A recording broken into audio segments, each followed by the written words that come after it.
Yo, what is happening, guys? BeTTaPacKaLuNcH here, hoping that everyone is having a great start to their weeks and that you had a blast enjoying the Call of Duty Vanguard alpha release of the brand new game mode, Champion Hill. For those of you guys who didn't have the opportunity to play the new game mode, it was basically a tournament format where 8 teams of 2 or 3 players compete against each other with a limited number of lives. As you progress through each round, you earn the ability to upgrade your secondary and primary weapons, as well as equip new gear using cash that you get per every kill you get, round win bonuses that you earn, and by picking up money that is placed in certain areas on each map.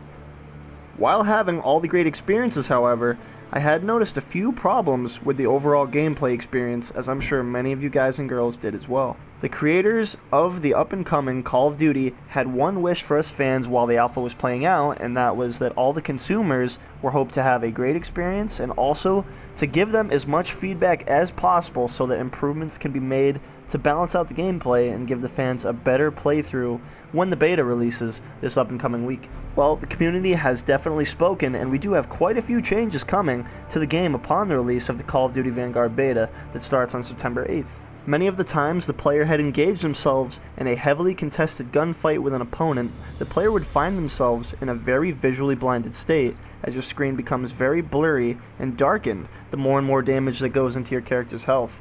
Personally, 90% of the time I'd taken any damage from an opposing player, I'd find myself laying prone behind some kind of barrier because not only is the health regen slow, in my opinion, compared to other Call of Duties in the past, but you can't see a damn thing either while you're taking this immense amount of time to regenerate your health. It's very easy to say that I, as well as many others, are going to be very relieved to visually see these changes in the game.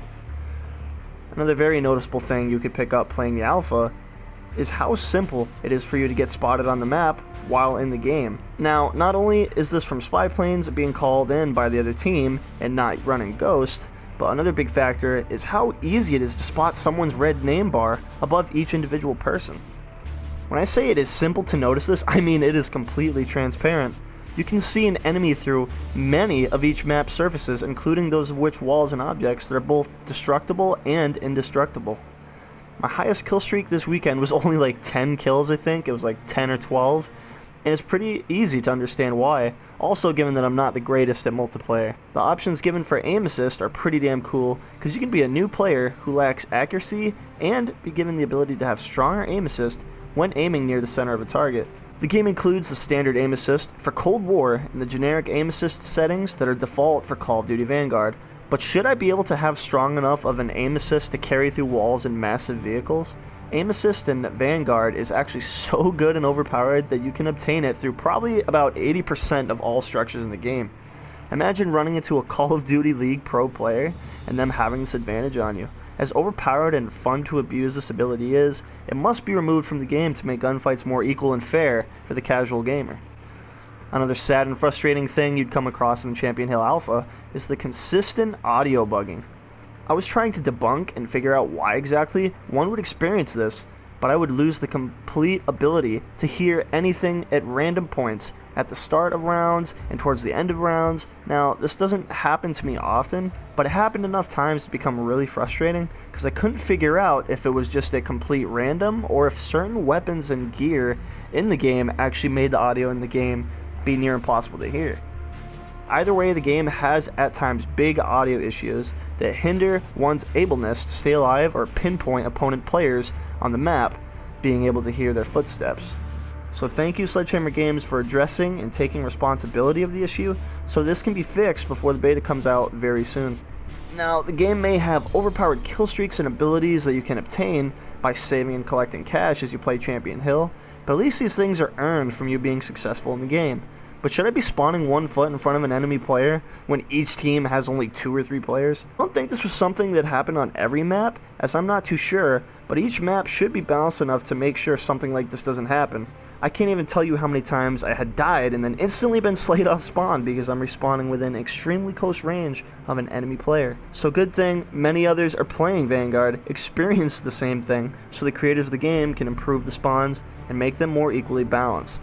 Now, besides these few crazy things that occurred in the game, I really enjoyed this Champion Hill Alpha, and I'm super stoked for the up-and-coming multiplayer reveal on this September 7th. Now, for those looking to play the beta, PS4 will have early access for those who've obtained codes from Livestreams or Call of Duty rewards, as well as those who've already purchased and pre-ordered Call of Duty Vanguard. If you are currently a PS4 user like me and plan to switch consoles to the PS5 mid-game, I highly recommend you purchase the cross-generation bundle pack so you have the ability to play and download the game on old and new generation consoles. Now, if you don't plan on switching too soon, or already have a PS5 and don't plan on going back to the PS4, you can just get the standard edition, but you won't be able to successfully download the game on both old and new consoles. However, the game is going to be $20 cheaper than the cross-gen bundle if you get the standard edition. So, anyways, the Vanguard beta will be accessible for the PlayStation users who have a code or pre-ordered on September 10th through the 13th, so get locked and loaded for it because Vanguard will be returning incredibly soon, guys. If you are an Xbox player or PC player, you won't have access until September 16th through the 17th, and that is if you have a code, of course, or have already pre-ordered Call of Duty Vanguard. And if you are a PlayStation user and weren't fortunate enough to play the first week of the beta, I have great news, as all PlayStation users will have free open access as long as you've downloaded the beta to your console. Now, September 18th through the 20th will provide open access for everyone around the world who is a die-hard Call of Duty fan, and for those who simply want to try the new game to see if it's worth consuming. Anyways, I hope you guys enjoyed today's informational video. Let me know what you lads want to see for content in this channel in the near future. This has been your host, BeTTaPacKaLuNcH, and I'll catch you guys in the next one. Peace.